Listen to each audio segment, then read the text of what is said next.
In this video, I will guide you how you can activate Holafly eSIM. So make sure to visit their Holafly website or onto their application and make sure to purchase your SIM plan. Once you purchase the SIM plan, you will going to receive a QR code via email. So make sure to simply start by opening up your settings now, and then you need to head over to the mobile or cellular and then tap on this add eSIM.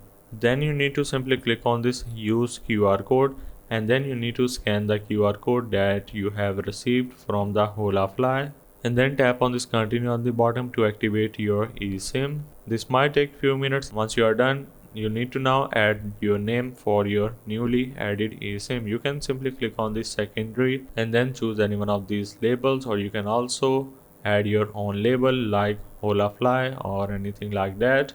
Then tap on this continue on the bottom. Now you need to choose your default line. You can select the primary option to continue using your mobile number to receive messages and calls. So simply click on primary and then tap on continue. Again, select the primary for iMessages and FaceTime to continue using your number for iMessages and FaceTime as well. Then tap on continue on the bottom. Now at the end, it is going to ask you to select your mobile data or cellular data for your primary or secondary. So make sure to select secondary, which is your Holafly eSIM, and make sure that allow cellular data switching is toggle off to avoid additional roaming charges. Once you are done, your newly added eSIM will be on the SIM section, which you can then click on cellular on the top and make sure that data roaming is toggle on.